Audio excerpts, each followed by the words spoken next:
네, 감사합니다. 여러분, 아버지들 잠깐 일어나 주시면 우리가 한번 박수로 감사하겠습니다. 아버지들만 일어나시죠. 할렐루야. 네, 감사합니다. 네, 감사합니다. 네. 아버지의 낡은 일기장이라는 글에 실린 이야기를 하나 소개해 드립니다.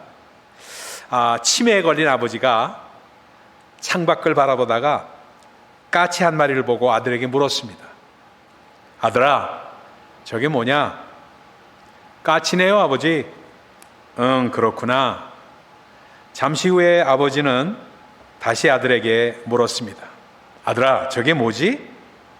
까치라고요. 그렇구나.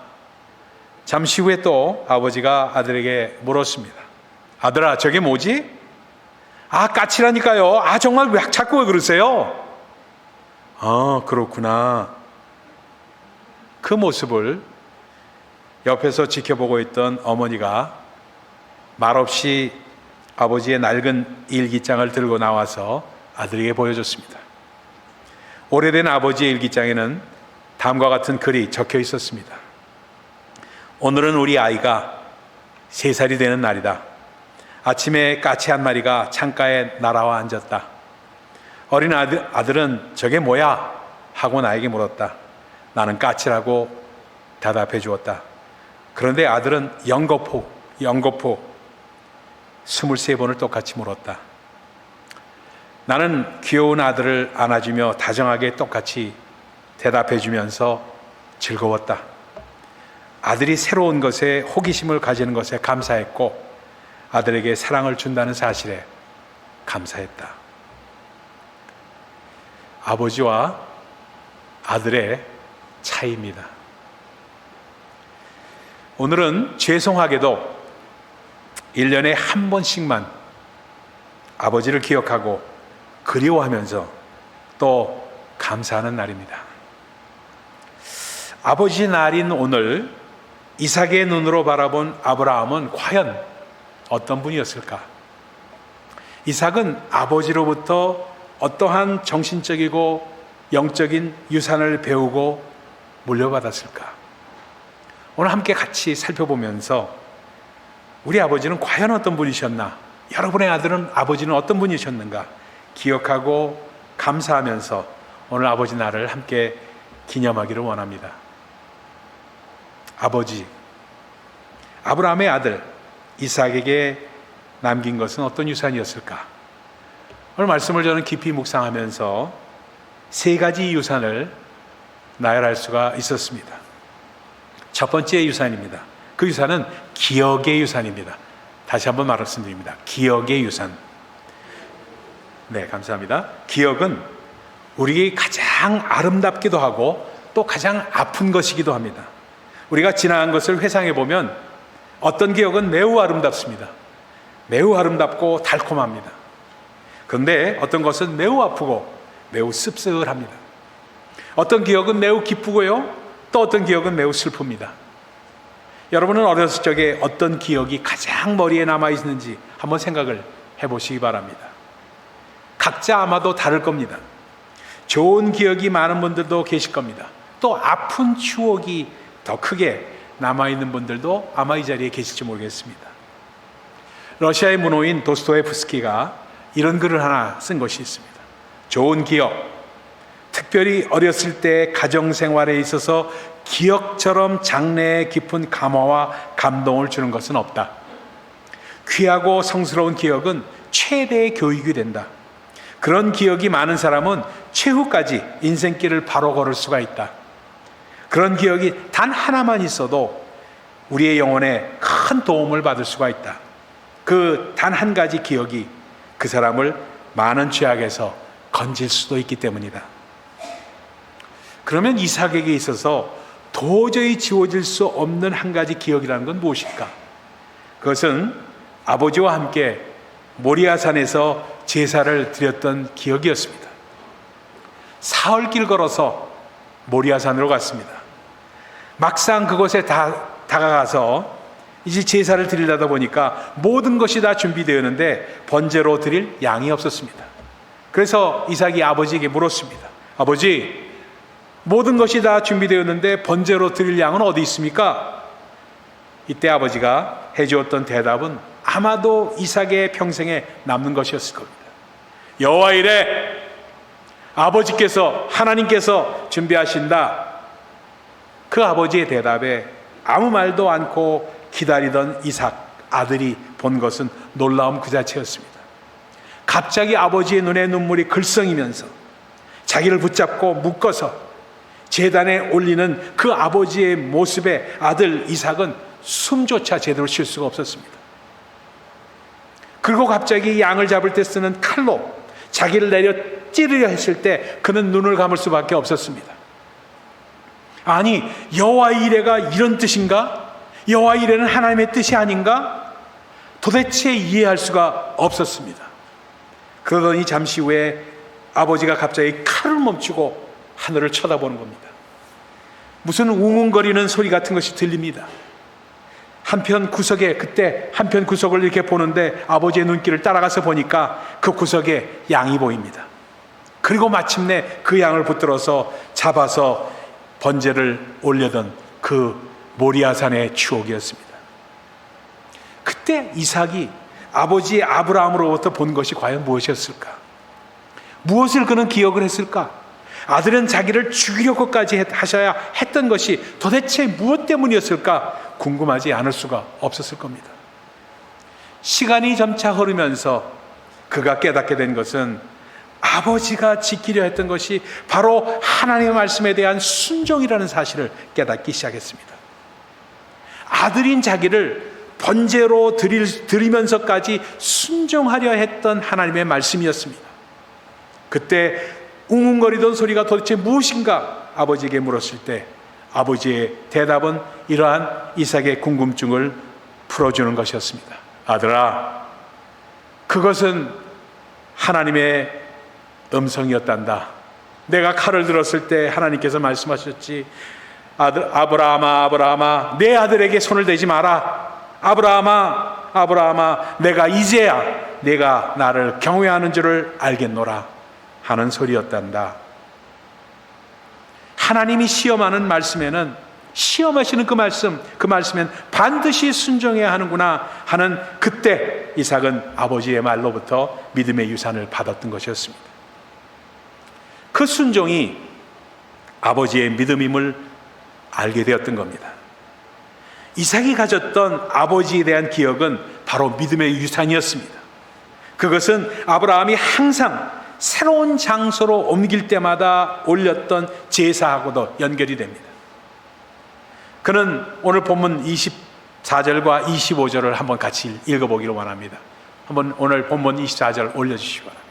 한번 같이 읽습니다. 시작.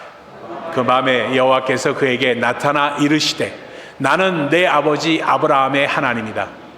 두려워하지 말라. 내 종 아브라함을 위하여 내가 너와 함께 있어 내게 복을 주어 내 자손이 번성하게 하리라 하신지라. 25절입니다. 이삭이 그곳에 제단을 쌓고 여호와의 이름을 부르며 거기 장막을 쌓다. 거기서도 우물을 받더라. 아멘, 아멘입니다. 가는 곳마다 그는 먼저 아버지가 쌓았던 그 제단을 쌓게 됩니다. 그리고 여호와의 이름을 부르는 모습을 기억한 겁니다. 그래서 믿음에서 예배 신앙이 차지하는 비중이 얼마나 큰지를 그는 알았던 겁니다. 그 예배 신앙이 아버지로 말미암아 순종을 가능케 했던 것을 다시 한번 배웠던 것입니다. 여러분은 아버지를 기억하면서 여러분께서 제일 먼저 생각나는 것이 어떤 것들입니까? 혹시 여러분 가운데 맨날 술 먹고 늦게 들어와서 소리 지르던 아버지가 기억나시는 분은 안 계십니까? 여러분은 아버지로서 자녀들에게 어떤 기억을 주셨습니까? 자기가 화가 난다고 괜히 애꿎은 아이들을 때리고 욕하면서 화풀이를 하시는 분은 물론 안 계셨겠죠. 그런 일이 있었다면 정말로 어리석은 일입니다. 부부간의 싸움이 일어나면 제일 입장이 곤란한 사람이 누군지 아십니까? 바로 자녀들입니다.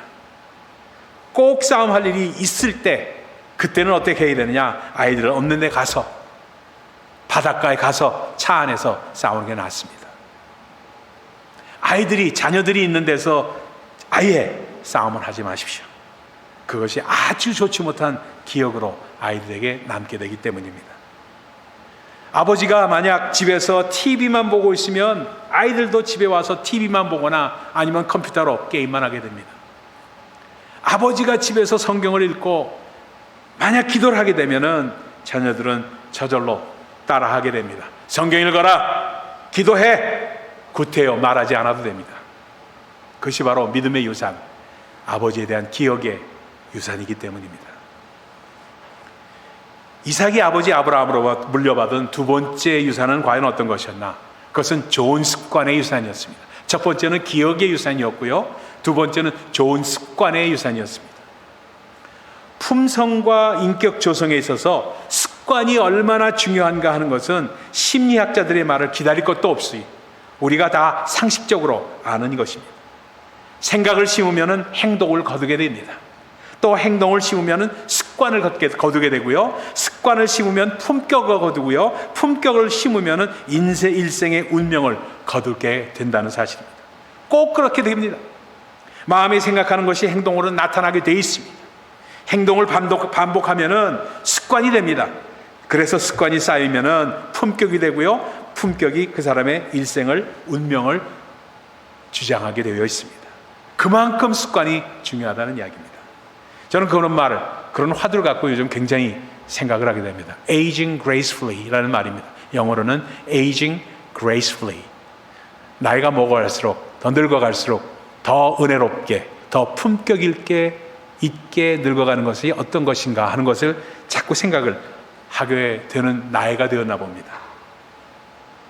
아브라함이 아들 이삭에게 가르친 좋은 습관은 어떤 것이었을까? 첫 번째는요, 바로 양보하는 습관이었습니다. 그는 주장하는 자세가 없었어요. 부자 아버지를 둔 아들 이삭은 얼마든지 못되게 굴 수 있었어요. 그리고 버릇없이 자랄 수도 있었습니다. 더욱이 그는 독자였습니다. 물론 이복형은 있었지만 이삭이 적자였습니다. 그런데 그는 어릴 때부터 남에게 양보하는 습관을 배웠습니다. 바로 어머니로부터 들었던 이야기 때문일지도 모릅니다. 아버지와 삼촌 롯 가운데 문제가 발생했을 때, 하인들이 다툼이 일어났을 때 아버지가 삼촌에게, 롯에게 기름진 땅을 양보하고, 네가 동이라고 하면 나는 서로, 네가 서로 하면 나는 동으로 갖는다 하면서 나누었을 때 그 양보했던 것이 오히려 좋은 결과를 가져오게 되었고, 어려움의 마지막에 처했던 삼촌을 도와줄 수 있는 일까지 벌어지게 되었다는 사실을 누누이 들었던 그런 이삭이었습니다. 그때 그는 그것을 배웁니다. 온유한 자가 땅을 차지하게 된다는 하나님의 말씀에 큰 감명을 받게 되고 평생의 온유한 성품을 지니게 됩니다. 그래서 아비멜렉과 땅 다툼이 벌어졌을 때도 아비멜렉이 블레셋 사람들 대표해서 와서 시기와 질투 가운데 말합니다. 내가 우리보다 크게 강성한즉 우리를 떠나라. 그때 그는 다투지 않고 조용히 떠날 수가 있었습니까? 왜? 온유한 품성 때문입니다. 에색과 신나의 우물들도 미련 없이 주고 떠납니다. 그리고 르호봇으로 가서 다시 우물을 팝니다. 그런데 그 우물이 훨씬 더 크고 훨씬 더 넓은 곳이 되었다고 성경은 기록하고 있습니다. 그가 배웠던 온유한 성품은 그에게 풍요의식을 주었습니다. 풍요의식이라는 것은 너무나도 중요한 그러한 성품입니다. 자신의 목숨이 경각에 달린 순간에 들었던 여호와 이레, 하나님이 공급하신다는 말씀은 그에게 평생통으로 잊지 못할 풍요의식으로 하나님께서 공급하신다, God is my provider, 그러한 엄청난 풍요의식으로 역사하게 된 겁니다. 아비멜렉과의 싸움에서도 그가 양보함으로 승리할 수 있었던 것은 이삭은 풍요의식이 있었고 아비멜렉은 질 수밖에 없는 싸움을 하게 된 이유가 바로 그런 궁핍의식을 가지고 있었기 때문입니다. 늘 그는 부족하다고 생각했고 불안해하는 사람과 늘 넉넉하게 공급하시는 하나님을 바라보는 사람의 차이가 풍요의식과 궁핍의식에 있습니다. 여러분, 우리가 살고 있는 미국 땅이 세계의 최강국이 된 것 뭐 때문입니까? 바로 이 풍요의식 때문입니다. 우리 미국인들의 의식 가운데 항상 이런 게 있습니다. There is something for everybody. 언제나 모든 사람들에게 무언가 있다. 이 풍요의식은 이렇게 표현합니다. There is always something, somewhere that we fit in. 언제나 우리가 어디에서나 우리가 들어갈 공간은 늘 있다. 그렇게 생각하면서 자랐기 때문에 그래서 남과 나를 비교하면서 질투하며 경쟁할 필요가 없다고 생각하면서 아무리 아이비리그에 간 친구하고도 다툴 필요가 없고 시기하지 않고 나는 시티 칼리지에 가거나 나는 카운티 칼리지에 가도 아무 문제가 없는 사람이 되는 이유가 거기 있는 것입니다. 반대로 궁핍의식은 절대적인 빈곤을 느끼면서 언제나 나를 남과 비교하면서 상대적 빈곤을 느끼며 불행하다고 생각하는 겁니다. 나는 불행해. 왜? 진짜 잘 살고 있는 사람이 불행하다고 느끼는 것은 상대적인 빈곤의식 때문에 그렇습니다. 그래서 아비멜렉이 말합니다. 내가 우리보다 크게 강성한 즉 우리를 떠나라. 이삭은 이 풍요의식을 여호와 이레 라는 아버지의 믿음 선포에서 배웠던 것입니다. 우리가 그러한 믿음을 배우지 못했다면 우리는 어떤가?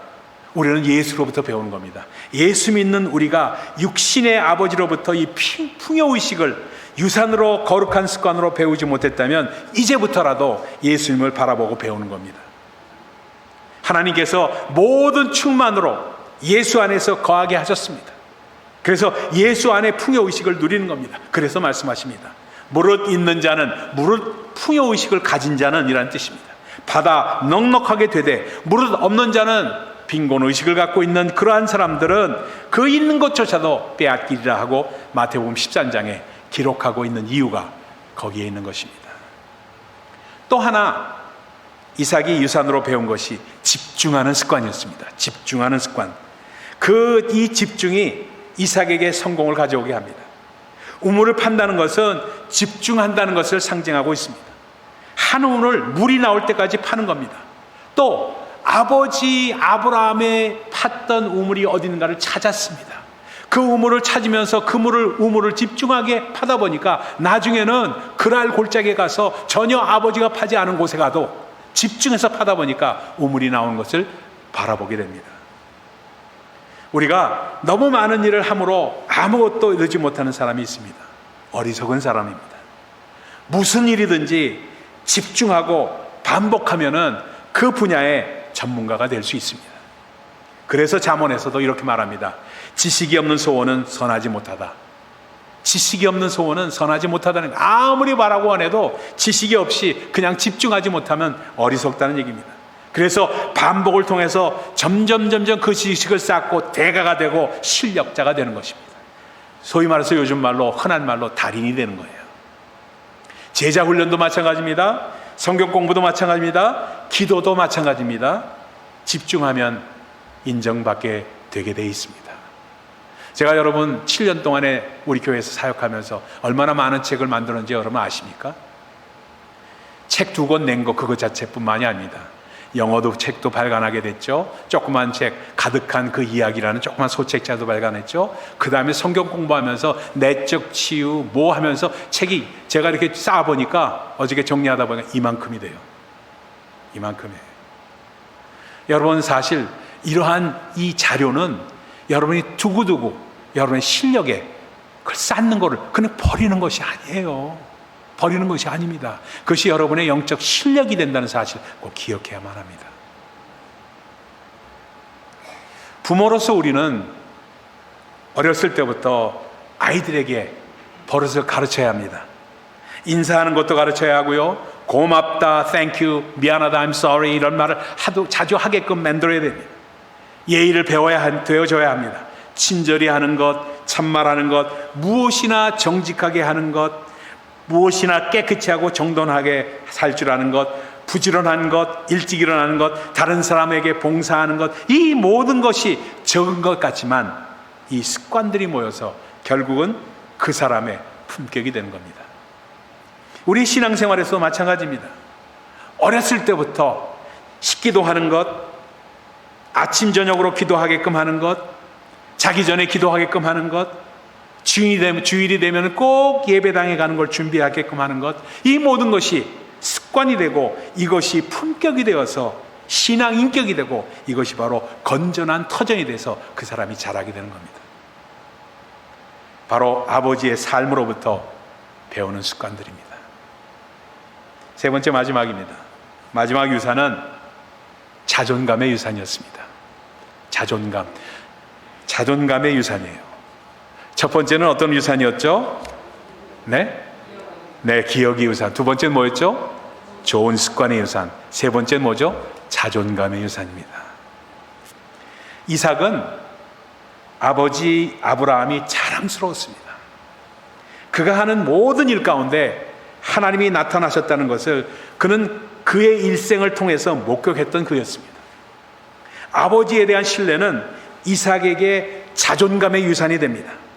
그러니까 이 자존감은 하나님께서 축복이 늘 함께 하신다는 자존감이 엄청나게 그의 삶 가운데 역사하는 겁니다.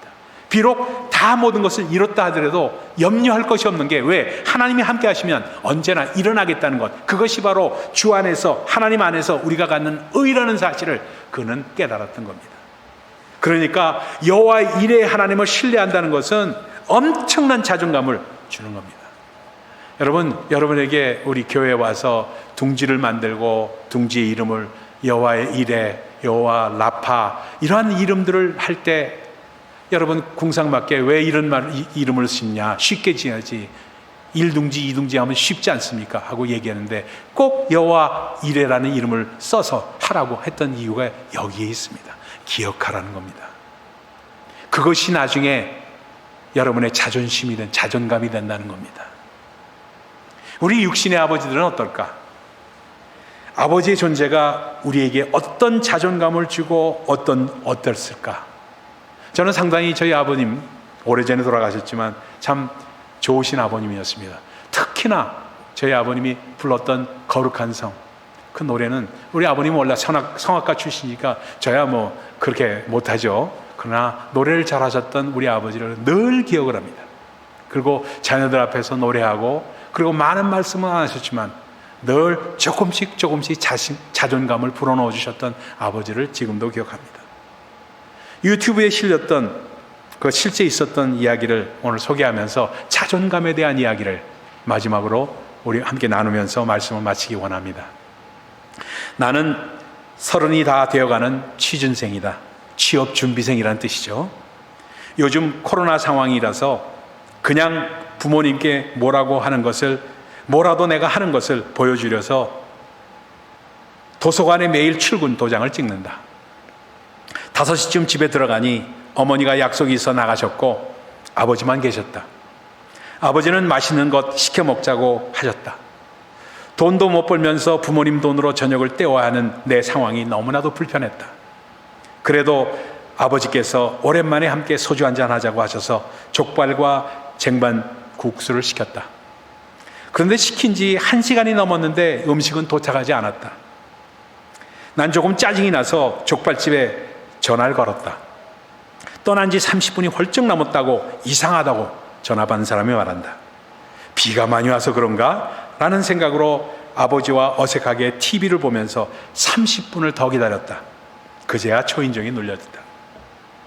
나는 좀 따지려는 마음으로 문을 열었다. 그런데 배달 온 사람의 몰골이 말이 아니었다. 비에 홀딱 젖어 있었고 대뜸 죄송합니다. 오던 길에 빗길에 오토바이가 미끄러져서요 넘어져서 수습하고 오느라고 늦었습니다. 돈은 받지 않겠습니다. 라고 말하는 것이었다. 그런데 음식은 먹기에 민망할 정도로 불어 있었고 또 엉망이 되어 있었다. 뭐라고 한마디도 못하고 있는데 아버지가 현관으로 나오시더니 이렇게 말하시는 것이었다. 미안합니다. 이렇게 비가 많이 오는데 음식을 시킨 저희 탓입니다.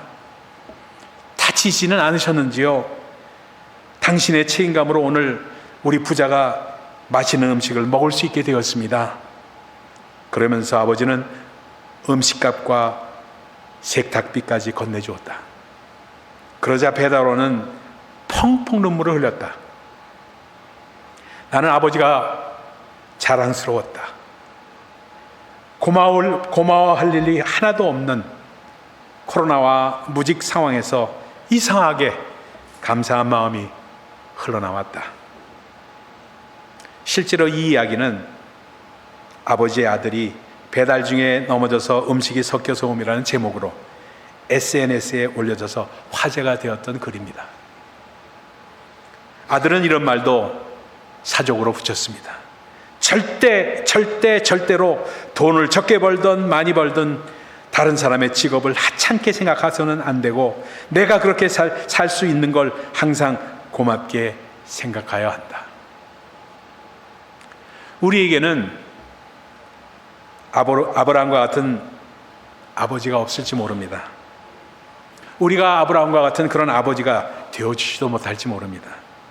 그러나 적어도 예수 그리스도 안에서 우리가 풍요의식을 누릴 수 있다면 항상 기뻐하고 항상 감사하고 범사에 감사하고 쉬지 않고 기도하는 것이 습관화된다면 비에 사고를 당해서 늦게 온 배달원을 따뜻하게 대하는 그러한 자랑스러운 아버지는 우리도 될 수 있다는 사실입니다. 감사합니다, 여러분. 아버지 여러분, 감사합니다.